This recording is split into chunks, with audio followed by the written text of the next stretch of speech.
मेरे गुरु भाई बहनों, माताओं, बड़े बुजुर्गों, बच्चियों और बच्चियों, आप सभी को सादर सत्यओम जय गुरुदेव।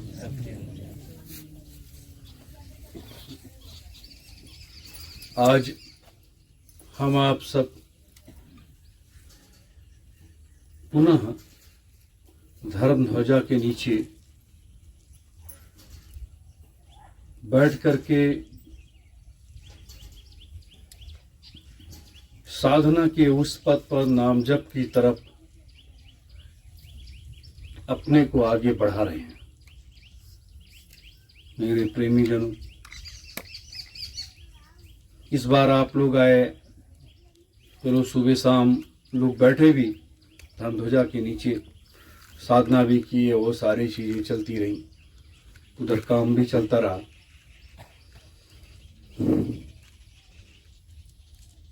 लेकिन काल माया के इस देश में और माया रूपी संसार में माया का वो खेल सुरसा के मुंह में समाहित होता जा रहा है। इस तरीके से समाहित होता जा रहा है कि पूरा मृतलोक का प्राणी सब उलझा हुआ है। सत्य और असत्य के बीच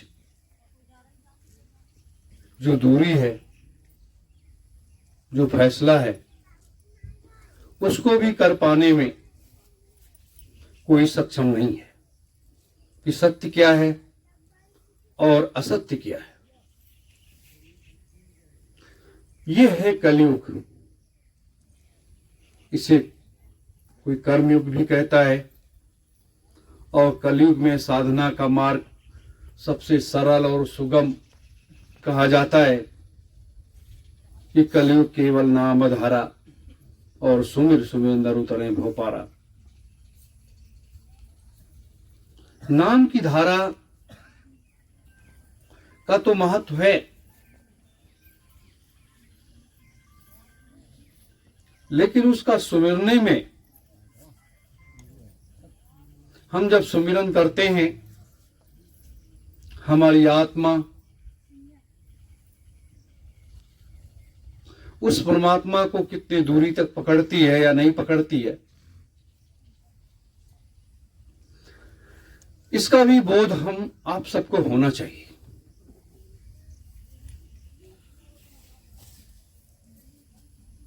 कि मन का वेग वो तो चलायमान है, सबसे तेज चलता है। जब हम नाम की माला जपने लगते हैं तो उसी समय मन में तमाम सांसारिक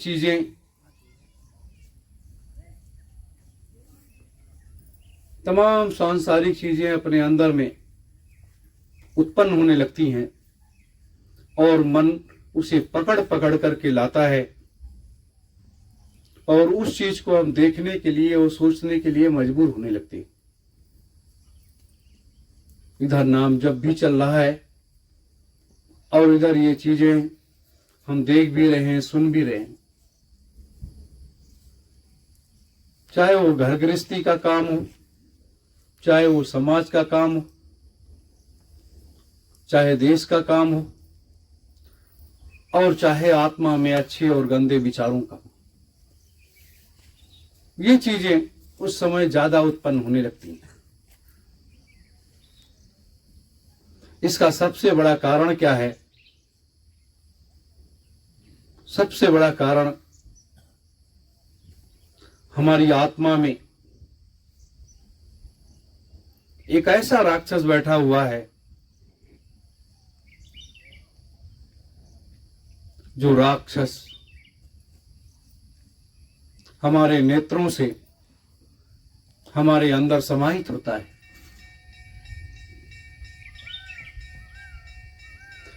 और जब वो चीज दूर हो जाती है, हमारा मन बड़ा निर्मल हो जाता है, और हम लोग बड़े आराम से साधना में बैठ करके साधना करते और सीधा जो है सीधे सरल सुगम मार्ग की तरफ आगे बढ़ते। जैसे ब्रह्मपुर स्वामी जी महाराज ने नामदान दिया, तमाम देवी देवताओं का, तमाम संत महात्माओं के अलग अलग नाम की महिमा है और अलग अलग तरीके से हम उस नाम की महिमा का जाप करते, सुमिरन करते हैं और सभी नाम फलीभूत होते हैं। यह नहीं कि फलीभूत नहीं होते, फलीभूत होते हैं। लेकिन सबसे बड़ी चीज क्या है कि जब हम नाम जप करते हैं हमारी आत्मा कचोटती है, पहले ही कचोटने लगती है कि ये नाम जप करने से आपको मिलेगा क्या, क्या फायदा, क्या मिलने वाला है। इस तरीके से आत्मा जो है परेशान होने लगती है। साधक का कर्तव्य होता है कि साधक जो है वो अपने इस आत्मा को घेर करके बांध करके उसे रखना चाहिए। इसीलिए कहा गया कि सोते जागते उठते बैठते कहीं भी साधक वो होता है जब आप निद्रा अवस्था में भी आपका नाम जब चलता रहता है और आत्मा एक जगह केंद्रित होकर के उस नाम की महिमा का गुणगान करती है और वो आपको अंतर में प्रकाश पुंज बन करके दिखाई देता है और ध्वनि बन करके सुनाई देता है। ये ऐसी चीजें हैं जो साधना से हमें मिलती हैं और साधना में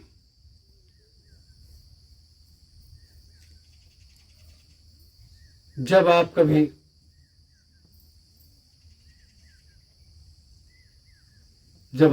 भी जाने लगे, साधना में जाने लगे, ये नहीं कि हम साइकिल से, मोटरसाइकिल से, बस से, कार से, अपने चल संसाधन से जाने आने लगे। जब इससे साधना से जब जाने आने लगे तब उस डोर को पकड़ लेना चाहिए और पकड़ने का मार्ग कठिन तो है लेकिन उसको आप सब पकड़ सकते हो। उसको एक जगह ऐसी धारा है जहां जब उसको हम दबाते हैं तो वहीं पर हमारी आत्मा रुकने लगती है और वो है हमारा नाभि का केंद्र।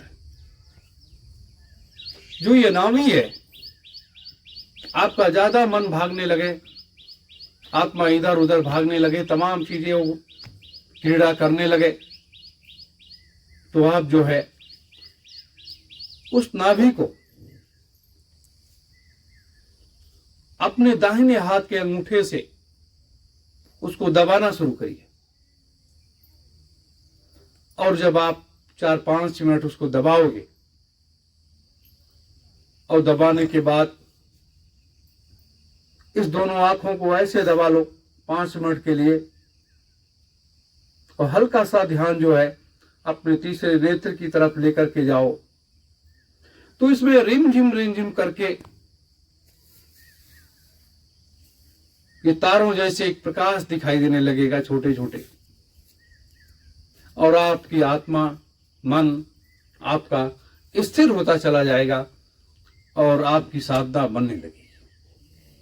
मेरे प्रेमी जनों, यही वो मार्ग है जो हमारे मनीषियों ने हमेशा बताया।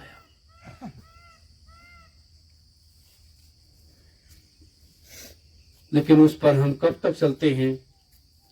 हमें तो समय का ऐसा अभाव है, इतना समय का अभाव है अपने पास, सबके पास, कि हम कोई भी पूजा पाठ करते हैं, किसी देवी देवता का भी करते हैं, किसी संत महात्मा के नाम जप करते हैं, तो उसकी एक छोटी सी फॉर्मेलिटी अदा करते हैं। 20 मिनट, आधे घंटे, 1 घंटे, क्योंकि सांसारिक स्तर पर बहुत काम होता है। घर गृहस्थी के काम में पूरा जीवन ऐसे बीत जाता था।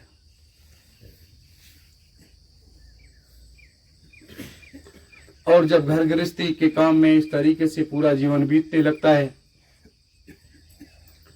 और एक दिन ऐसा भी आता है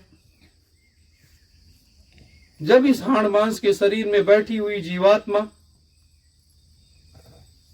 अपने असली घर को जाने की तैयारी करने लगती है। हमारे आंखों से नेत्र जल की धारा बहने लगती है। हमारा गला जो है, जहां परमात्मा बैठ करके हमारे जूठन को बदलता है, वो उस स्थान को छोड़ देता है और गला रुंध जाता है और जीवात्मा अपने हिसाब से निकल जाती है। और जब जीवात्मा अपने हिसाब से निकल जाती है तो कहा गया है कि वो शरीर जो है निर्जीव हो जाता है, वो बेजान हो जाता है, उसमें किसी प्रकार का कोई तत्व बचा नहीं। और जब किसी प्रकार का कोई तत्व नहीं बचा तो परिवार के लोग ले जा करके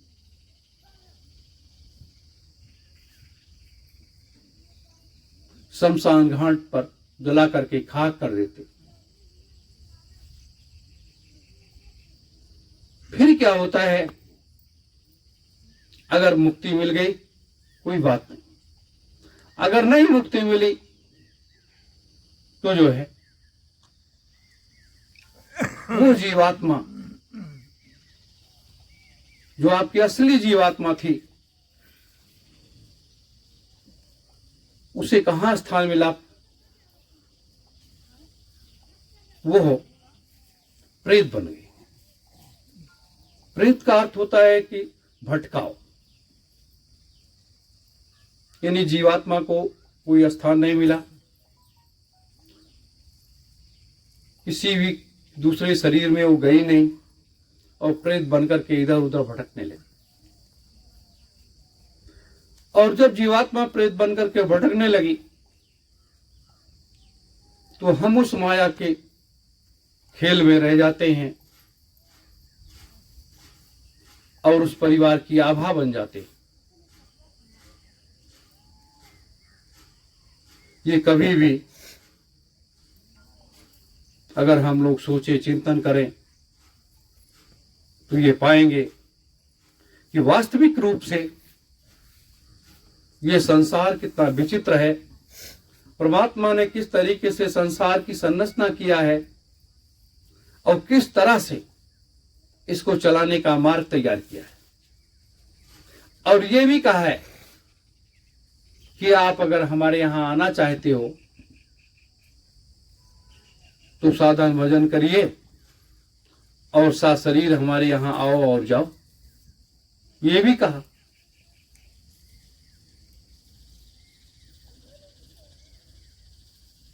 मेरे प्रेमी जनों,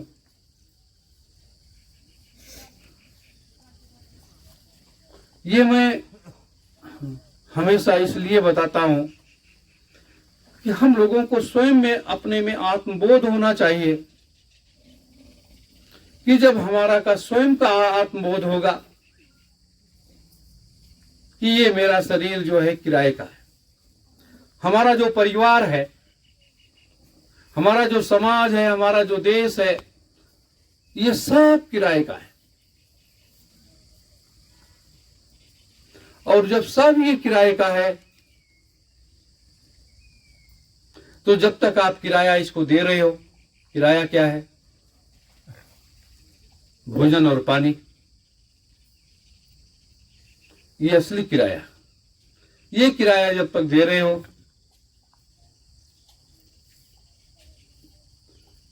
तब तक ये शरीर आपका साथ देता है, और जिस दिन ये किराया बंद कर दिए वो शरीर आपका साथ नहीं देगा।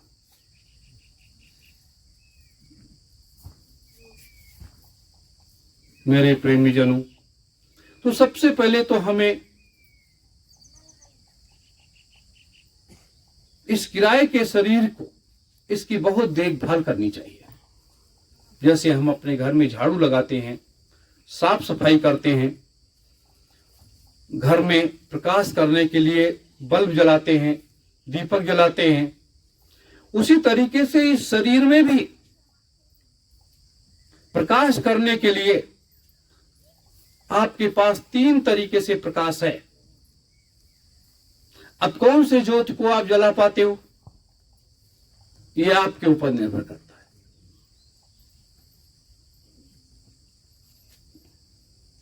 मेरे प्रेमीजनों, यह प्रकाश अब किस तरीके से आप जलाते हो, और यह प्रकाश ऐसे जलता नहीं है, यह प्रकाश साधना करने पर ही जलता है। मान लिया जाए कोई संत महात्मा आपको नहीं मिला, आपने किसी देवी देवता का नाम जपना शुरू किया, या किसी के पास गए और उससे आपको मालूम हो गया कि ये तो ये नाम जप रहे हैं और फला संत से इन्होंने नामदान लिया है, आपने भी उसको जपना शुरू कर दिया। और अगर सच्चे मन से आपने वो नाम जप करना शुरू कर दिया,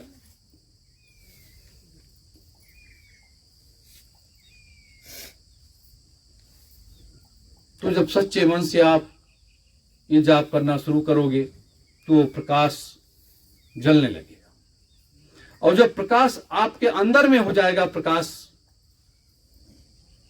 फिर पूछना ही क्या है। फिर तो आप अनंत में पहुंच करके लाखों करोड़ों अरबों खरबों जीवात्माओं के उद्धारकर्ता हो जाए।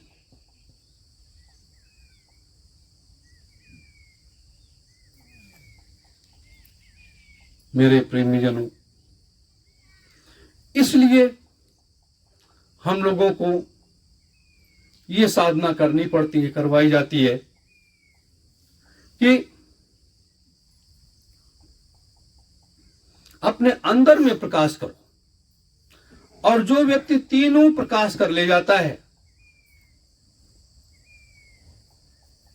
एक नाभि का प्रकाश, और एक इस मंदिर का प्रकाश जो हमारे दोनों वक्ष स्थलों के बीच में स्थापित है, और एक तीसरे नेत्र का प्रकाश। ये 3 ऐसे प्रकाश हैं जो बंद हैं, और ये जो चौथा प्रकाश है जिसे हम नंबर 1 पर कहते हैं, ये तो इस वाह्य रूपी संसार को हम इस प्रकाश से देखते हैं, इस नेत्र से देखते हैं। तो ये एक ऐसा प्रकाश है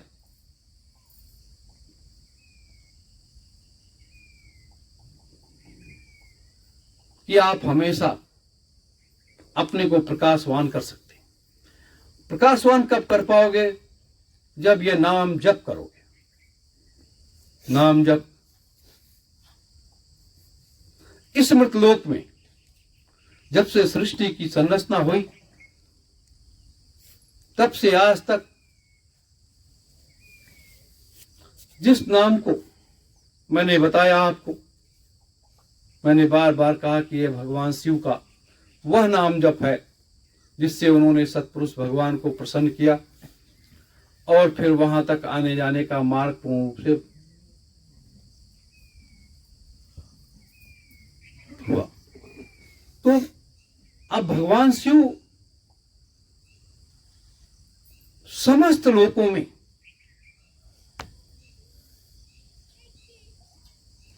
और उसके बाद इस मृतलोक में, जहां इस मृतलोक में इस नाम की महिमा का कोई स्थान नहीं था, वहां ये चीज हमने गुरु की आज्ञा से इसलिए रखा कि पूरा संसार प्रकाश विहीन है। उसके अंतर का प्रकाश है ही नहीं। अगर हम लोगों के अंतर के प्रकाश को, उस बल्ब को जला पाए,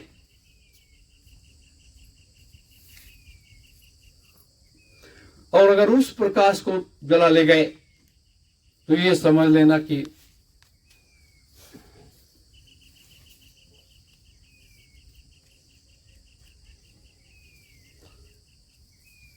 और इस प्रकाश को जला लेना बहुत आसान है। इतना आसान है जिसकी किसी ने कल्पना भी नहीं की है। 1 घंटे 2 घंटे 4 घंटे जो हम लोग बैठते हैं सुबह शाम, हमारी माताएं बहनें बच्चियां भी आकर के बैठती हैं, साधना करती हैं। मैं देखता हूं कि अगर इनके अंदर प्रकाश हो गया तो समस्त लोगों की शक्ति अगर समाहित हो गई तो एक व्यक्ति इस मृतलोक में अकेले उसके पास इतनी बड़ी शक्ति आ जाती है कि पूरा मृतलोक उसकी मुट्ठी में हो जाता है और वो अपने इशारे से सारा काम करता है। लेकिन नहीं, जो तपधारी होता है, जो शक्तिवान होता है, वो उस मर्यादा में बंधा होता है कि उस मर्यादा के बाहर वो जाता भी नहीं, और मर्यादा के अंदर रह करके समस्त शक्तियों का वो आनंद लेता है। मेरे प्रेमी जनों, तो आज इस संसार में वास्तविक रूप से इन्हीं शक्तियों की आवश्यकता है। वैसे 5 नाम हमने आप लोगों को बताया: सत्योम, सत्य पुरुष, सत्य राम, सत्य नाम, सत्य गुरु। यह 5 नाम जो है, ये 5 नाम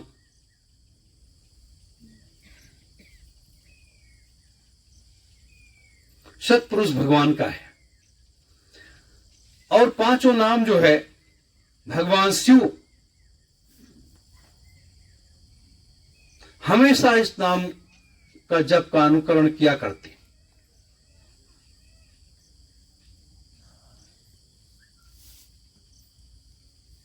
मेरे प्रेमी जनों, मैंने ये सोचा कि अगर हम कुछ लोगों में उस प्रकाश पुंज को, तीनों स्थानों को जगा ले गए, आपने थोड़ा सा मेहनत किया और आप सीधे सत्यलोक तक आने जाने लगे, तो पहली बात तो ये मृतलोक अच्छा ही नहीं लगेगा जब आप आने जाने लगोगे। जैसे भगवान शिव का होता है कि भगवान शिव जो कभी कभी स्थिति ऐसी हो जाती है और उन दृश्यों को देखने के बाद फिर वो क्या करते हैं, साधना में लीन हो जाते हैं। और लीन हो जाते हैं जब कई कई साल, 10 साल, 20 साल, 25 साल, 30 साल, 50 साल ऐसे बैठ जाते हैं, उठने का नाम ही नहीं होता है।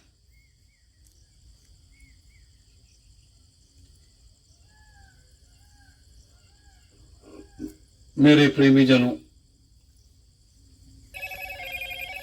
तो कितना त्याग और समर्पण होता है, और जहां त्याग और समर्पण नहीं होता है वहां ज्ञान की गंगा जो है वो अविरल नहीं बहती है। और जहां पर शंकाएं होती हैं,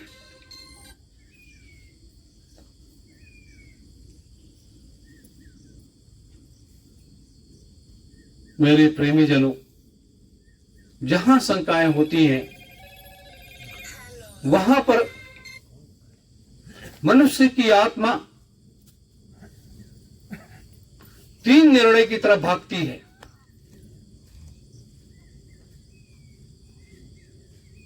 वो तीन निर्णय की तरफ भागने लगती है, तब भी उसे कोई रास्ता नहीं मिलता है और फिर थका करके लौट करके आती है।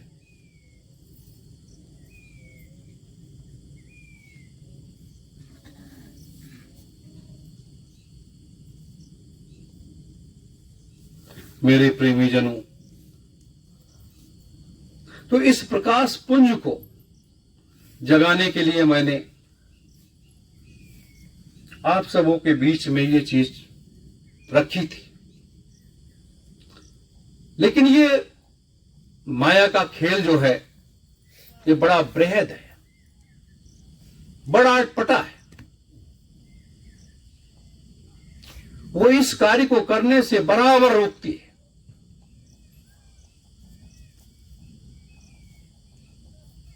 इसलिए रोकती है कि अगर ये लोग आने जाने लगे और मृतलोक से एक ऐसा मार्ग बना दिया तो कहीं मृतलोक का प्राणी वो सीधे सा शरीर वहां जाने आने लगेगा और उसके लिए मार्ग जब खुल जाएगा तो समस्त जीवात्माएं वो सीधे चली जाएंगी और जरूरत होगी चली आएंगी। तो इसलिए जो युग होता है, जिसका राज्य होता है, वो राजा परेशान होता है।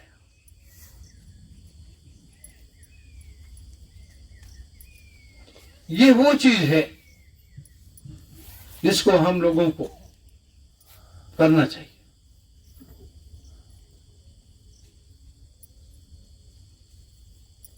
और इसलिए करना चाहिए कि हम अपना जीवन नौकरी चाकरी खेती बाड़ी दुकान दफ्तर का सारा काम करने के बाद, क्योंकि गृहस्थ आश्रम से बड़ा तो कोई आश्रम नहीं है, और गृहस्थ आश्रम की व्यवस्था करने के लिए जरूरत पड़ती है धन की, जिसे हम लक्ष्मी कहते हैं।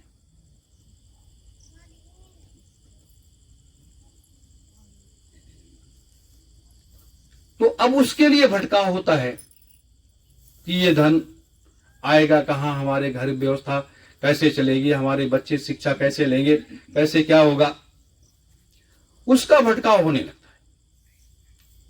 उसकी तरफ लग करके हम पूरा जीवन खपा देते हैं, पूरा जीवन खपा देते हैं। और आज ये वास्तविक दृश्य सामने है। कहा गया है जैसी ये धन ध्वजा है, हम आप सब इस पर अटूट विश्वास करते हैं कि इसमें असीम शक्तियों का भंडार है। 88,000 ऋषियों की ये यज्ञ वेदी थी और यज्ञ वेदी के बीच में हमने ये धर्म ध्वजा लगाई। तो इसके अंदर असीम शक्तियों का भंडार है।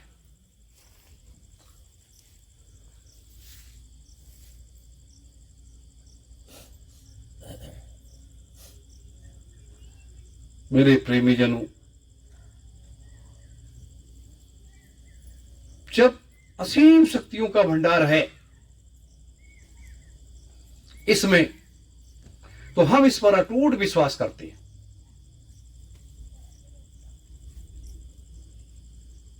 लेकिन जब हम बाह्य आवरण को देखते हैं, बाह्य स्थितियों को देखते हैं, तो हमारी आत्मा इधर की उधर होने लगती है और वो बटने लगती है, इधर उधर भागने लगती है। और जब वो इधर उधर भागने लगती है तो मन विचलित हो जाता है और आपको इस मार्ग तक पहुंचने के लिए वो आपको रोकता है कि आप वहां क्यों जा रहे हो, किस लिए जा रहे हो। पैसा आपका खर्च होगा, समय खर्च होगा और आपके इस हाड़ मांस के शरीर को आराम भी नहीं मिलेगा। भूख और प्यास से भरी स्थितियां उत्पन्न होंगी। तो वहां क्या करने जा रहे इस तरीके से आपकी आत्मा जो है वो बलवती होने लगती है और आपको रोकने लगती है, और आप उसके वशीभूत आकर के वहीं पर स्टॉप हो जाते और रुक जाते।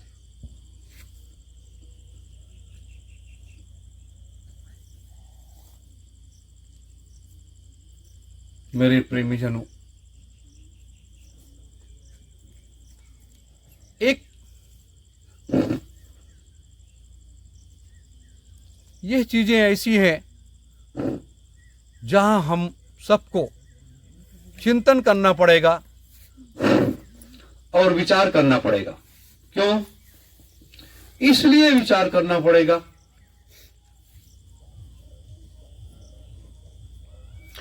कि समय जिस तेजी के साथ बदल रहा है, समय जिस तेजी के साथ वापस आ रहा है,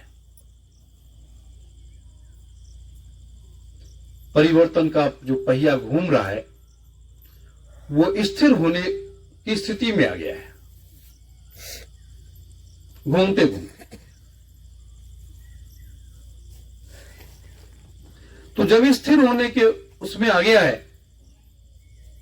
तो समय का खेल समाप्त हो रहा है। हम लोग यहां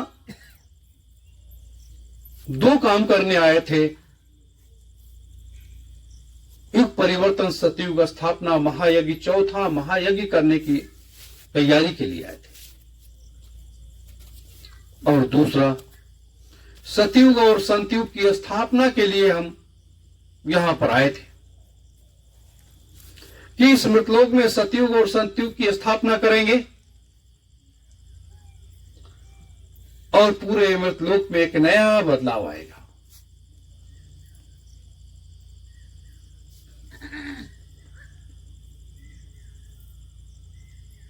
लेकिन हम कर क्या रहे हैं? हम लोग क्या कर रहे हैं?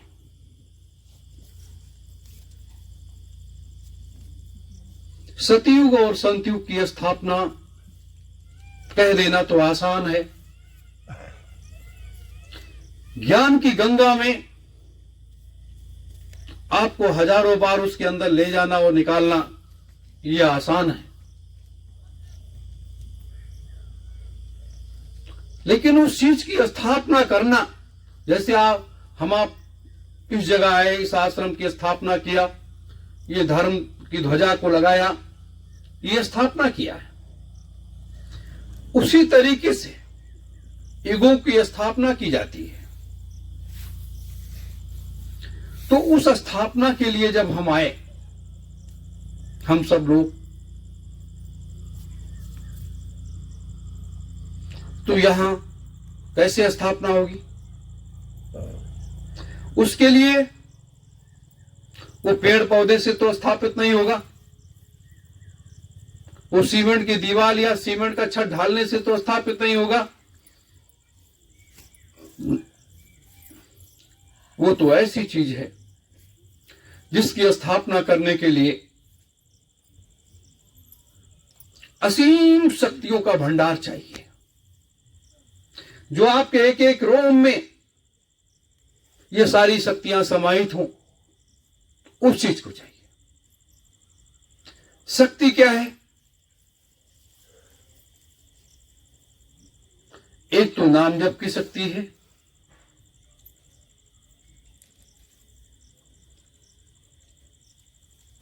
नाम जप की शक्ति है, और दूसरी हमारे संत महात्मा और ऋषि मुनियों ने जो पहले से इकट्ठा कर रखी है, उसकी शक्ति है। और अब जरूरत क्या है? तीसरी शक्ति की।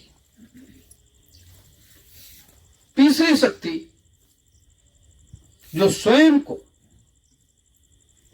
आपको अपने अंतर में उत्पन्न करके स्थापित करना होगा,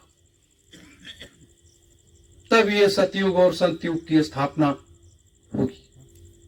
महात्मा, ऋषि मुनि किसी को अगर आदेश देते हैं,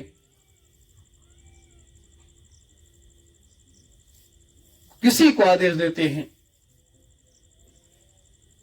तो रास्ते का मार्ग दिखा देते हैं और रास्ता बता देते हैं कि इस तरह से आप चल करके इसको स्थापित कर सकते हो। मेरे प्रेमी जनों,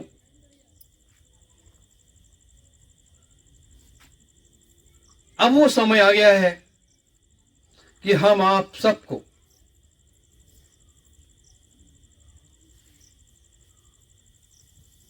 सबको लग करके इस कार्य को करना है। शक्तियों के असीम भंडार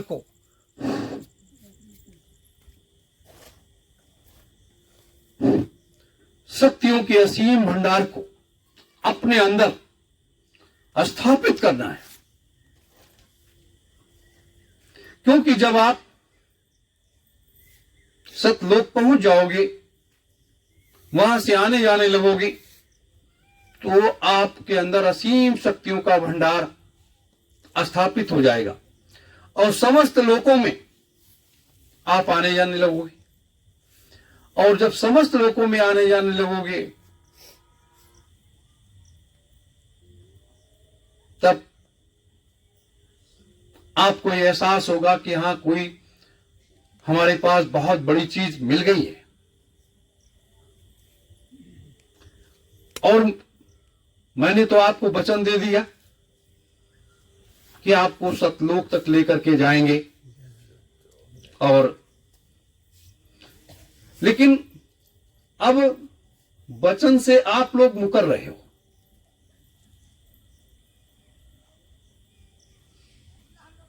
जिस तरीके से हम अपने घर की व्यवस्था को बनाने के लिए तत्पर रहते हैं,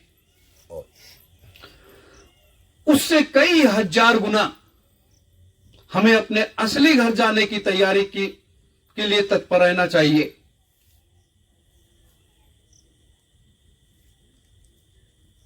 वास्तविक रूप से अगर देखा जाए तो परम पूज्य स्वामी जी महाराज ने पूरा भारतवर्ष खंगाल डाला, 35 करोड़ लोगों को तैयार किया और 35 करोड़ लोगों में 9 व्यक्ति ही मिल पाए। 9 व्यक्ति ऐसे मिल पाए जिन्होंने सुमिरन ध्यान भजन मजबूती से किया और उनका तीसरा नेत्र खुल गया और वो अपने सच्चे मार्ग पर लग गए।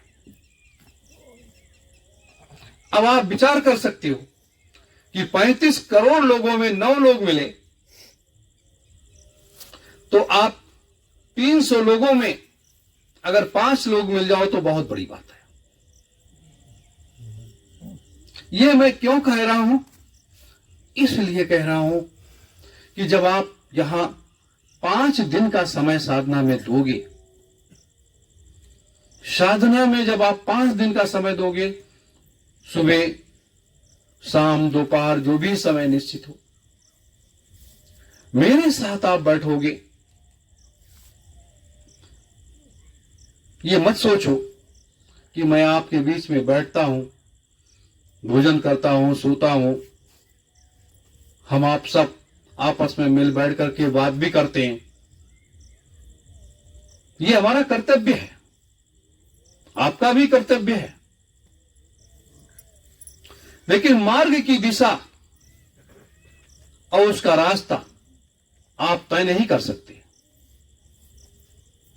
उस मार्ग की दिशा और वो रास्ता हमें तय करना है। लेकिन वो रास्ता तय करना है और आपको लेकर के चलना है। और जब आपसे चलने के लिए कहा जाए तो आप अपने घर चले जाओ, तो आप कैसे जाओगे? आप कैसे वहां अपने असली घर को देखने के लिए पहुंच पाओगे? मेरे प्रेमी जनों, वक्त कुछ नहीं बचा है। जैसे ये अंधियाला है,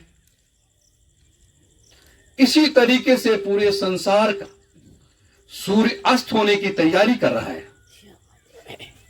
पूरे मृतलोक में सूर्य अस्त होने की तैयारी कर रहा है। पूरा संसार प्रकाशमय की जगह अंधियाला छा जाएगा। जो हम आप देखते हैं, संसार में मनुष्य नाम की चीज ही नहीं रह जाएगी। वो समय, वो स्थिति थोड़े से समय में आ रहा है।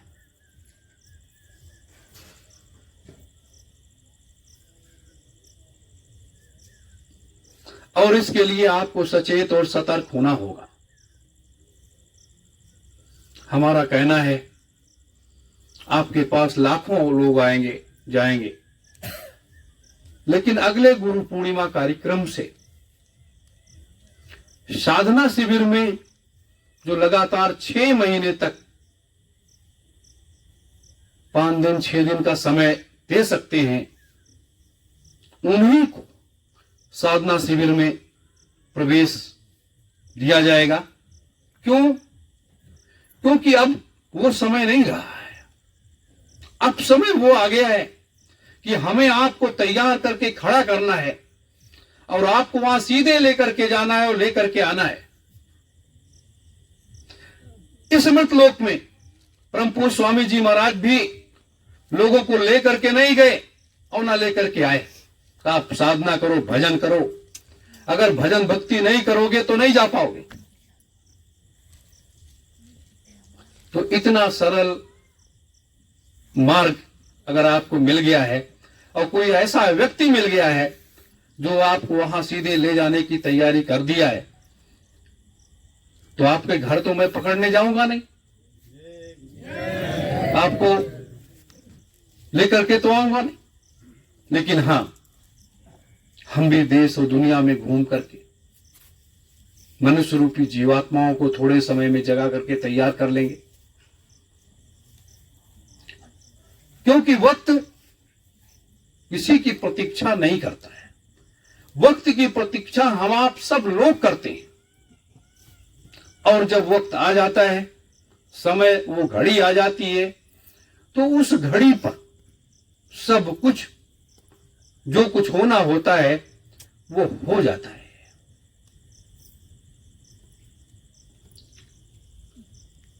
आप नहीं तैयार होगे, 1500 प्रेत आत्माओं को पकड़ करके उनको तैयार करके और उनको सतलोक तक लेकर के जाएंगे, आएंगे, उनसे काम हो जाएगा। उनको वास्तविक मनुष्य शरीर में धारण करके वो खड़ा कर देंगे। जिसके पास शक्ति होती है, पावर होता है, वह व्यक्ति सब कुछ कर सकता है। लेकिन नहीं, मृतलोक का नियम है, उसकी मर्यादा है। क्योंकि इस नियम को हम आप जैसे लोगों ने बनाया है, और हम ही आप जैसे लोग अगर उसको तोड़ देंगे, उसकी मर्यादा को भंग कर देंगे, तो ये समझ लो कि फिर बेकार है। तो इस मृतलोक का नियम जब से बना तब से टूटा नहीं है। सबने अपने अपने स्तर से सारे कार्य किए हैं, सारे मार्ग को तय किया है,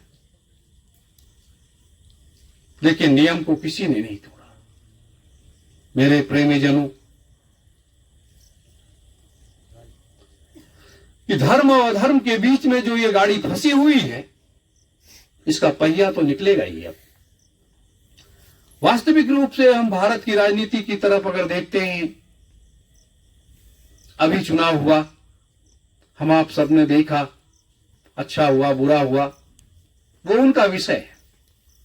किसने सरकार बनाई, किसने नहीं बनाई, वो उनका विषय है। हमारा आपका जो विषय है कि एक नई व्यवस्था के तहत चलना है। नई व्यवस्था का मतलब क्या है? अभी तक इन लोगों को जो भी मौका मिला वो मिला, जो कुछ हुआ।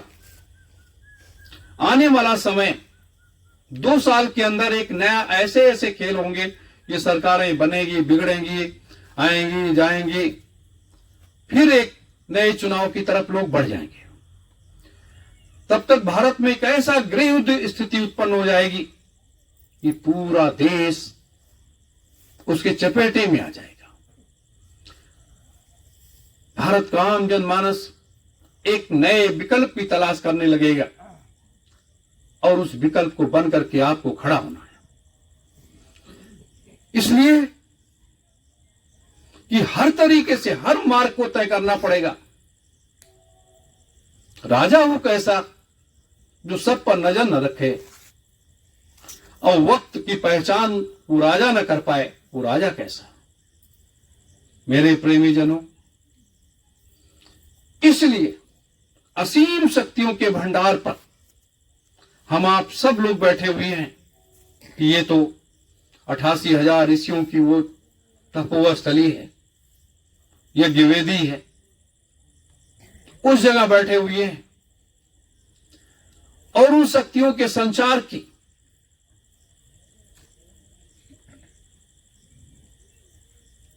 अपने अंदर समाहित करने की एक क्षमता आप सबको अपने अंतर में लानी पड़ेगी। मेरे प्रेमी जनों, मैंने इस बात को क्यों कहा आपसे, राजनीतिक परिवर्तन की बात। अभी जो कहा कि 20 व्यक्ति प्रत्येक जिले में तैयार किए जाएंगे, वह 20 व्यक्ति, उनके अंदर एक ऐसी असीम ऊर्जा भरी जाएगी जो आध्यात्मिक स्तर पर, राजनीतिक स्तर पर उनको लैस किया जाएगा और वो देश दुनिया में जाकर के अपने को स्थापित कर देंगे। मेरे प्रेमी जनों, और जो ये राजनीतिक परिवर्तन होने जा रहा है, उसमें इन लोगों की बहुत बड़ी सहभागिता होगी। इसलिए उनको हर मुकाम पर साथ देना होगा, हर मुकाम पर मिलना होगा, हर मुकाम पर खड़े होना पड़ेगा और जो रास्ता मिले उस रास्ते पर चलना होगा। क्योंकि जब आप उस रास्ते पर आप चलना शुरू करोगे, जैसे ये साधना है, साधना जो आपको सिखाई जाती है, क्यों सिखाई जाती है? कि आप सुमिरन ध्यान भजन करोगे, आत्मा और परमात्मा के भेद रहस्य को जानते हुए उस परमात्मा को पकड़ोगे और अपने अंतर में स्थापित करते हुए समस्त लोकों में जाओगे। उसी तरीके से इस मृतलोक में रह करके राजनीतिक परिवर्तन के लिए, राजनीतिक बदलाव के लिए आपको कमर कसनी पड़ेगी, कमर कसनी पड़ेगी, क्योंकि परिवर्तन उसे कहते हैं जो उस मार्ग का राही हो। द्वापर में कृष्ण ने क्या किया? 50 करोड़ लोगों को एक युद्ध करवा करके समाप्त कर दिया, अपने कुल खानदान को, अपने यदुवंशियों को समाप्त कर दिया। लगभग 1.25 अरब के ऊपर लोग उस युद्ध में मार दिए गए। मेरे प्रेमी जनों, अब आप बताओ, तो कैसा ये भयानक स्थिति होने जा रही है? अभी आपको इसके बारे में नहीं मालूम। गुरु पूर्णिमा के कार्यक्रम में आपको रोज विस्तार से सारी चीजें एक एक करके सब खोल करके आपको बता दूंगा। 7 दिनों में कोई चीज छुपी नहीं रह जाएगी और उसके बाद उस मार्ग पर चल पड़ूंगा। और जब उस मार्ग पर चल पड़ूंगा तो संसार चलने लगेगा, दौड़ने लगेगा, क्योंकि संसार को शीतलता चाहिए, संसार को छाया चाहिए और संसार के लोगों को ज्ञान की वो धारा चाहिए। अब इसकी आवश्यकता है और जब तक ये चीज लोगों को नहीं मिलेगी तब तक वो लोग क्या करेंगे? इसलिए हम आपको पहले से तैयार करना चाहते थे। कई सालों से 20 व्यक्तियों की बात करते करते यहां तक पहुंच गए, नहीं कोई मिल पाया।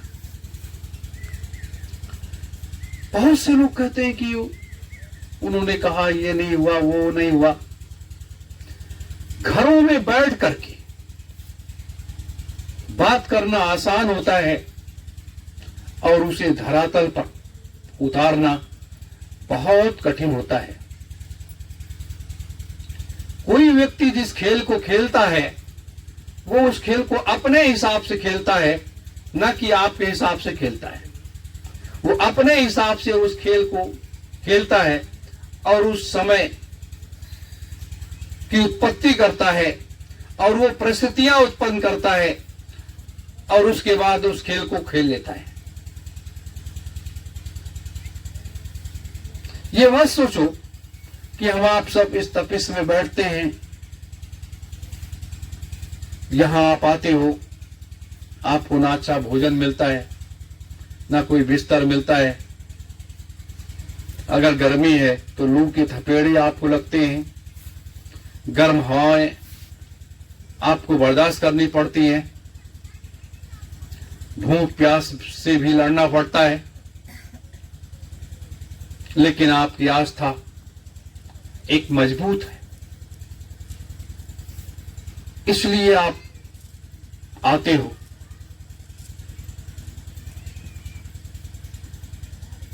नहीं तो क्या आवश्यकता थी आने की। मेरे प्रेमी जनों,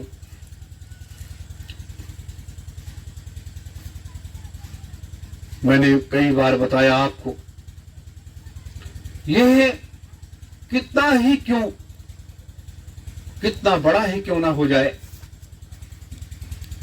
एक दिन उसका पतन जरूर होता है।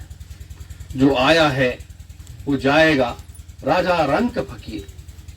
तो उत्थान और पतन की तरफ सब जुड़े होते हैं। हम ही आप सब लोग हैं जो जिस व्यवस्था की तैयारी कर रहे हैं कि 2,03,000 वर्ष की व्यवस्था को बनाएंगे। तो 2,03,000 वर्ष की व्यवस्था बनाने के बाद फिर वो ग्राफ धीरे धीरे करके डाउन हो जाएगा, जिसे हम पतन कहते हैं। लेकिन अभी वर्तमान की जो आवश्यकता है उसको पूरा करना अपना धर्म है। हमें उससे अपने कदम को पीछे नहीं हटाना है। अगर आपने कदम अपना पीछे हटा दिया कोई बात नहीं। तो जो शिल्पकार होता है वो एक मूर्ति अगर उससे टूट गई तो दूसरी बना लेगा, दूसरी टूट गई तो तीसरी बना लेगा, क्योंकि उसके अंदर वो गुण है, वो कैपेसिटी है बनाने की।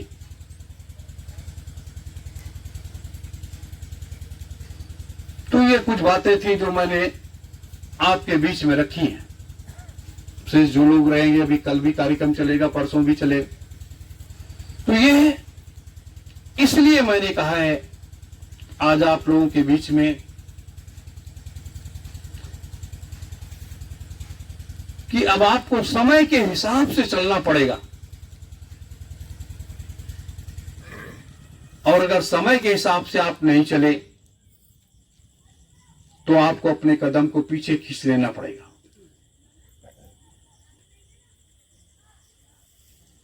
मेरे प्रेमीजनों, इसीलिए आप सबों के ऊपर कभी कभी जब आर्थिक सहयोग की बात आती है तो आप लोगों से ही कहना पड़ता है। क्यों?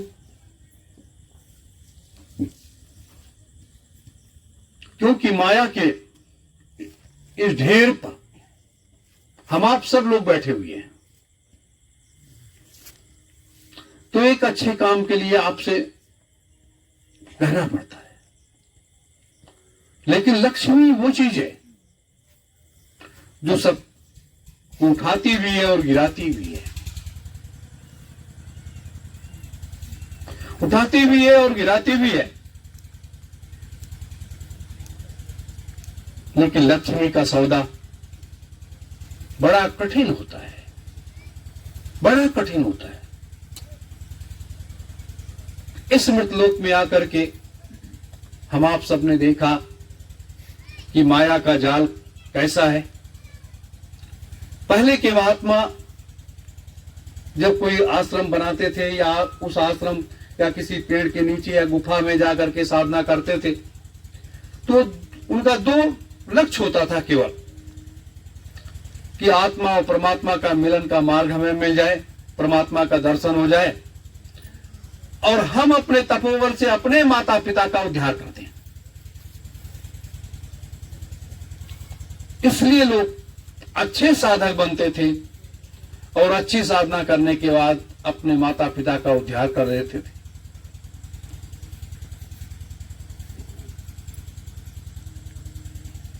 मेरे प्रेमी जनों, तो ऐसा कौन सा व्यक्ति है कि जो अपने माता पिता के ऋण से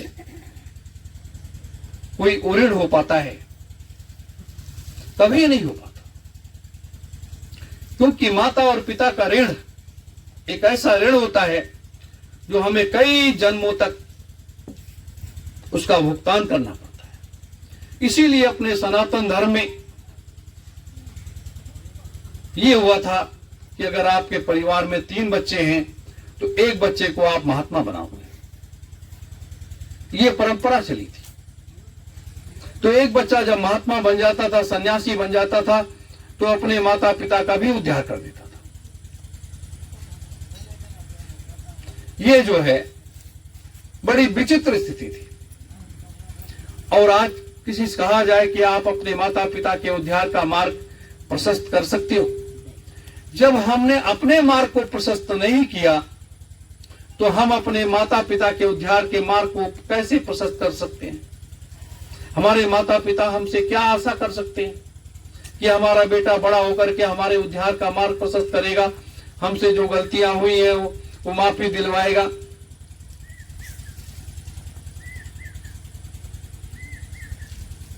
मेरे प्रेमी जनों, इन चीजों को हमें पढ़ना होगा, हमें समझना होगा।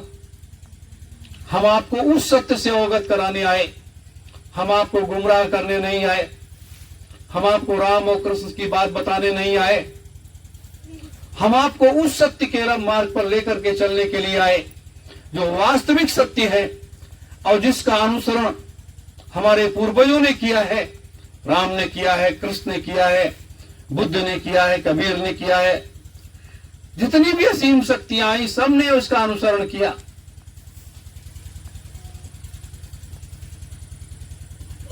मेरे प्रेमी जनों,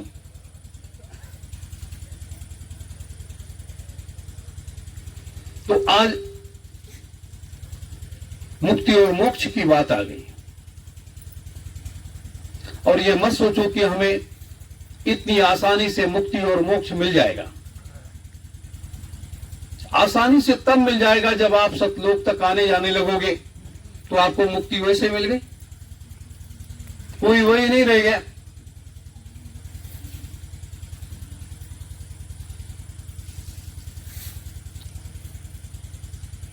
लेकिन अब इन चीजों की जरूरत है। आपको मैंने कई बार बताया भगवान बुद्ध के बारे में। भगवान बुद्ध से एक ही गलती हुई थी कि उन्होंने अपनी धर्म पत्नी को छोड़ करके चले गए और अपने राजपाट को छोड़ दिया। तो 17 जन्मों तक मनुष्य का शरीर धारण करना पड़ा और 17 जन्मों का शरीर धारण करने के बाद एक जन्म जब गड़बड़ हो जाता है, तब व्यक्ति जो है, अगर वो शक्तिवान पुरुष रहा है, उसकी आत्मा जागृत स्थिति में रही है, तो अपने को बार बार यहां ला करके स्थापित करना।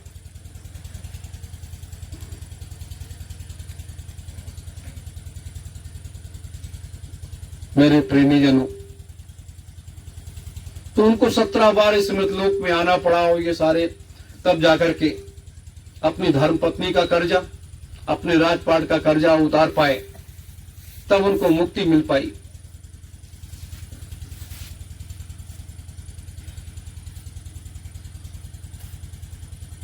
तो आज उसी तरह से हम आप भी हैं।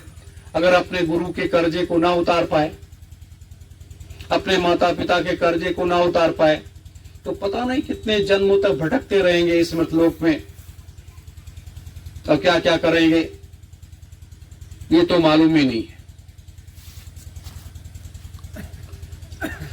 इसलिए हम सबको कमर कसना है।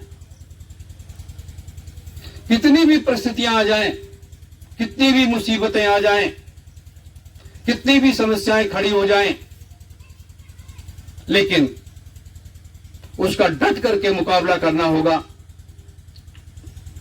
और आगे बढ़ना होगा।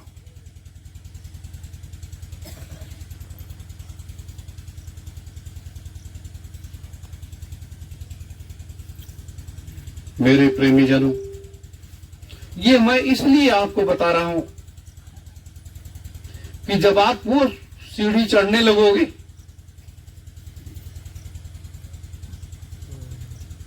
तब आपका मार्ग जब खुलेगा तो उस मार्ग पर जब आने जाने लगोगे तो उसका आनंद, उसकी एक अलग अनुभूति होने लगेगी।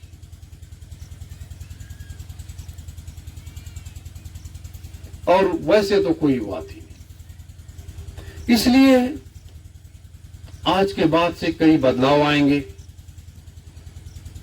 तमाम नए नए बदलाव आएंगे और नई चीजें देखने को, समझने को आपको मिलेगी। एक रास्ता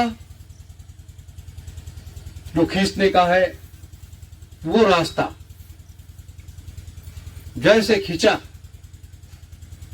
जैसे सारे मार्ग खुल जाएंगे,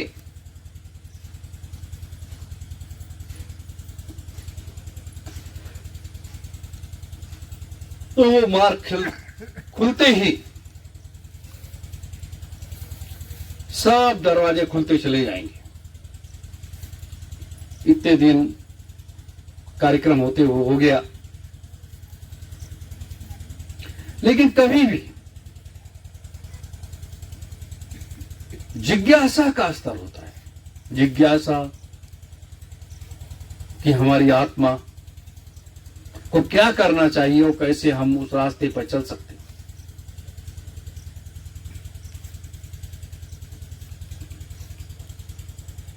तो ये बातें मैंने आपके बीच में आज रखी हैं।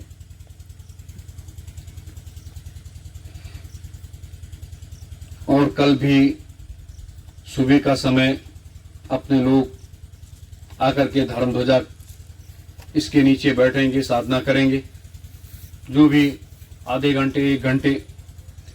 और साधना तो सरल सुबह, जहां भी आप अकेले बैठो, कुर्सी पर बैठो तो नाम जप करने लगो, कहीं बिस्तर पर लेटने जाओ तो भी नाम जप करने लगो।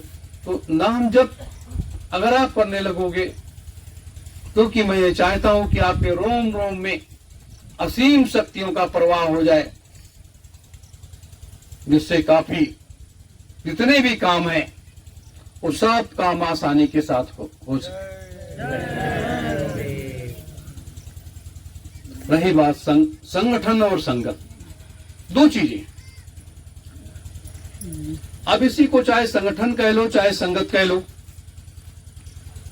संगठन और संगत ये 2 विभाग अलग हैं। एक आध्यात्मिक रास्ता है तो एक राजनीतिक रास्ता है।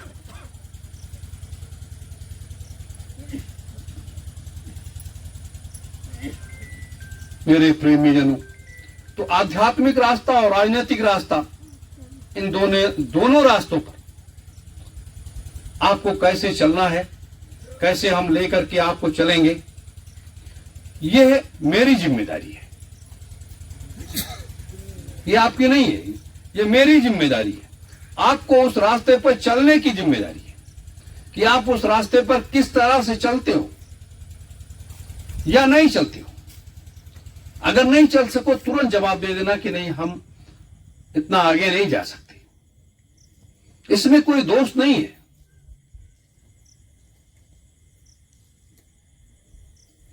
मेरे प्रेमी जनों, तो अब जिस समय की प्रतीक्षा हम लोग कर रहे थे, वो समय आकर के दरवाजे पर आवाज दे रहा है। हम लोग समय के भाव को भांपते हुए और समय का आकलन करते हुए हम लोगों को इस पर अब चल पड़ना है।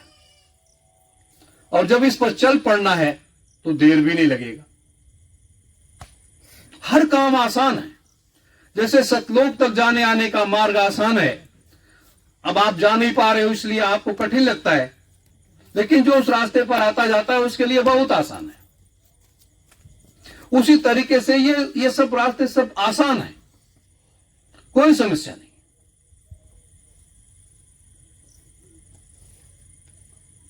मेरे प्रेमी जनों, तो इन्हीं शब्दों के साथ, क्योंकि आप लोग भी रात भर जगे हो, आज इतना ही। लेकिन नाम जप खूब करो, नाम जप खूब करो। सत्योम सतपुरुष सतराम सतनाम सतगुरु, इतना नाम जप करते रहो कि आप कि अंतर जो है, अंतर शक्ति जो है वो बहुत मजबूत और स्ट्रांग हो जाए और इसमें वो सारी चीजें समाहित हो जाए। बस इन्हीं शब्दों के साथ आप सभी धर्म प्रेमी गुरु भाई बहनों को, माताओं बड़े बुजुर्गों को, बच्चे बच्चियों को सादा सत्योम जय गुरु।